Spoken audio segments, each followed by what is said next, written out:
नमस्कार विद्यार्थी मित्रांनो, साईकृष्ण एज्युकेशन केअर या यूट्यूब चॅनलवर आपलं सर्वांचं स्वागत आहे.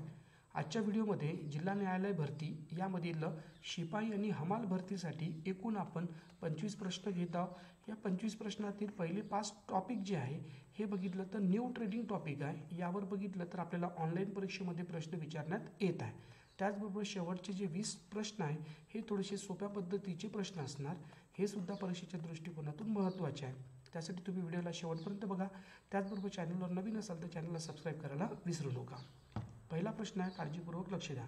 प्रश्न दिलेला आहे, भारताची घटना बनवण्यासाठी एक घटना सभा असावी ही भारतीयांची मागणी प्रथमतः ब्रिटिशांनी कधी मान्य केली तर 1940. कशाद्वारे केली तर ऑगस्ट ऑफर.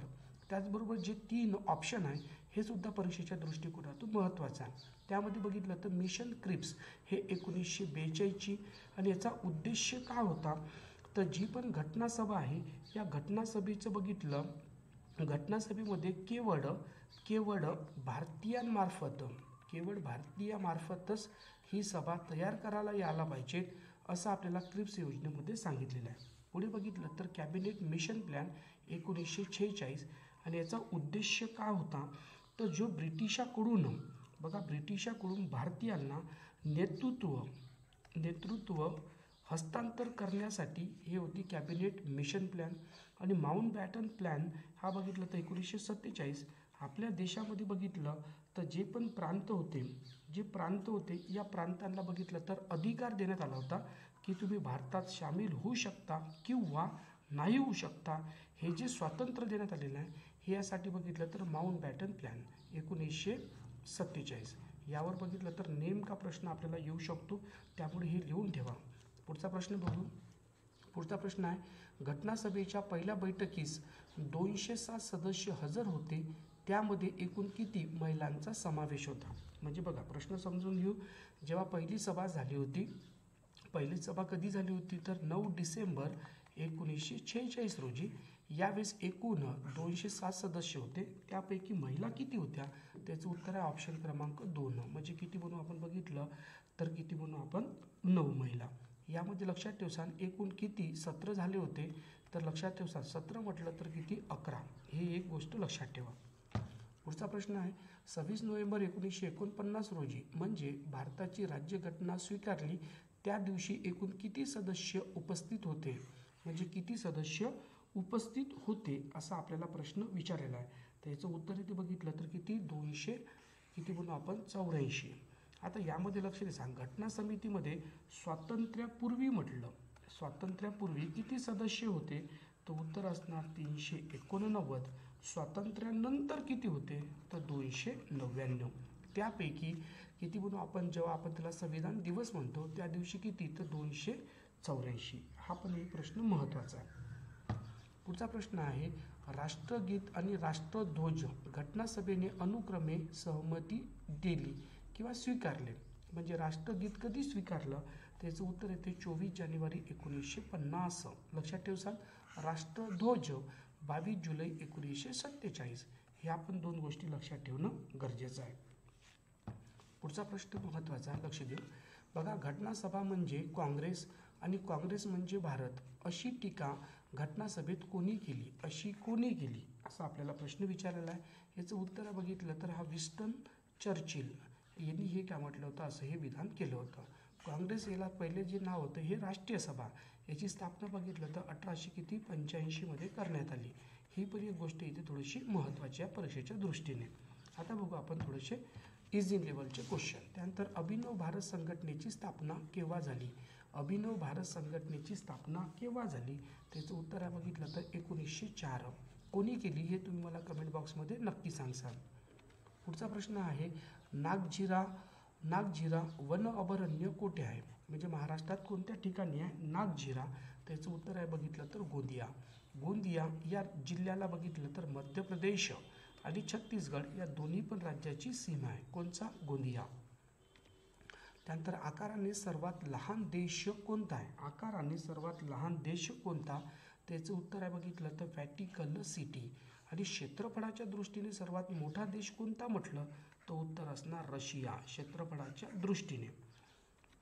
पुढचा आहे महाराष्ट्रात सर्वात मोठा प्रशासकीय विभाग कोणता? सर्वात मोठा प्रशासकीय विभाग कोणता? त्याचं उत्तर आहे औरंगाबाद. आता हे नाव चेंज होऊन छत्रपती संभाजीनगर असं म्हणण्यात आलेलं आहे.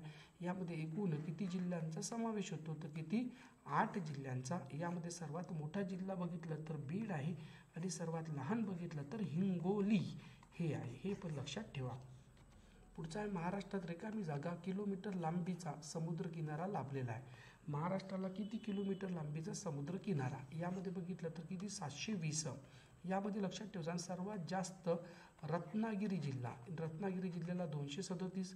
सर्वात कमी बघितलं तर ठाणे किती? तर फक्त 25. ही पण कॉन्सेप्ट लक्षात ठेवा. पुढचा आहे महाराष्ट्र राज्य आदिवासी विकास महामंडळ कुठे आहे? म्हणजे हे महामंडळ कुठे आहे असा आपल्याला प्रश्न विचारलेला आहे.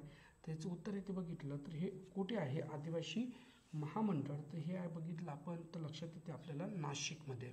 कुठे बघा? नाशिकमध्ये. पुढचा प्रश्न आहे बाबासाहेब आंबेडकर मराठवाडा विद्यापीठाचे मुख्यालय कुठे आहे?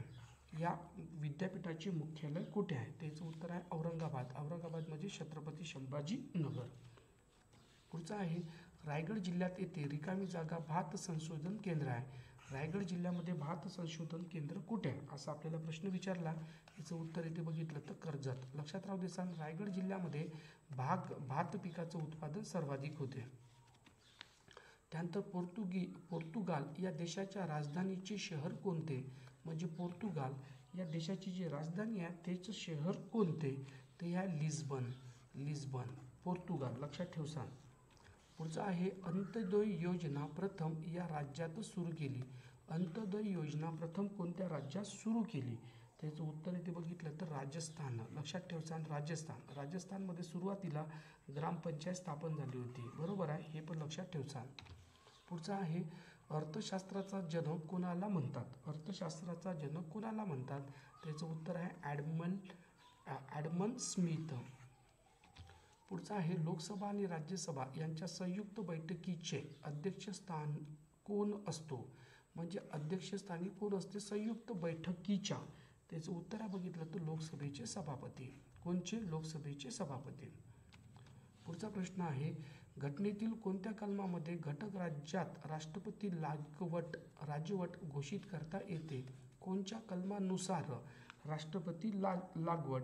तर ही बघितलं तर कलम क्रमांक किती? 356. दांडेकर समिती खालीलपैकी कोणत्या विषयाच्या संबंधित होती? दांडेकर समिती कोणत्या विषयाच्या संबंधित होती? तर हे बघितलं तर प्रादेशिक का म्हणून आपण प्रादेशिक असमतोल. लक्षात राहू दे सांग. म्हणजे दारिद्र्य याच्या संदर्भामध्ये होती. थोडंसं लक्ष राहू द्या. पुढचा प्रश्न बघू. जन्मदर म्हणजे एका वर्षातील दर व्यक्ती मागील जन्माचे प्रमाण होय. जन्मदर म्हणजे काय? तर 1000च्या मागे. बरोबर आहे. म्हणजे काय म्हणतो आपण त्याला? जन्मदर. पुढचा आहे रॉबर इकॉनॉमी ही संज्ञा खालीलपैकी कोणत्या संदर्भात प्रचलित आहे? रॉबर इकॉनॉमी हे बघितलं तर काय म्हणतो? मत्स्य व्यवसाय. हा पण प्रश्न अतिशय महत्त्वाचा आहे. पुढचा आहे लोकांची योजनाचे जनक म्हणून कोणास ओळखले जाते? लोकांची योजना याचे जनक कोणाला म्हणते? तर हे आहे एम.एन. रॉय. पुढचा आहे नागालँडची राजधानी पुढीलपैकी कोणती? नागालँड या राज्याची राजधानी कोणची? तर हे आहे कोहिमा. लक्षात ठेव सांग. Indian institute for sugar cane research हे कुठे आहे? म्हणजे शुगर केन रिसर्च सेंटर कुठे आहे? म्हणजे साखरेसाठी. त्याचं उत्तर ते बघितलं तर नकलव. लक्षात राहू दे सांग. म्हणजे उत्तर प्रदेश. धुळे हा जिल्हा कोणत्या प्रशासकीय विभागात येतो? धुळे हा कोणत्या प्रशासकीय विभागात येतो? तर हा आहे नाशिकमध्ये. आणि नाशिक प्रशासकीय विभाग क्षेत्रफळाच्या दृष्टीने सर्वात कमी. लक्षात राहू दे सांग. त्यानंतर कोणत्या केंद्रशासित प्रदेशात वनक्षेत्र 0% आहे? कोणत्या केंद्रशासित प्रदेशात 0% वनक्षेत्र आहे? हे आहे चंदीगड बघितलं तर सुरुवातीला पंजाब होता. पंजाबमधून हरियाणा राज्य आणि केंद्रशासित प्रदेश चंदीगड.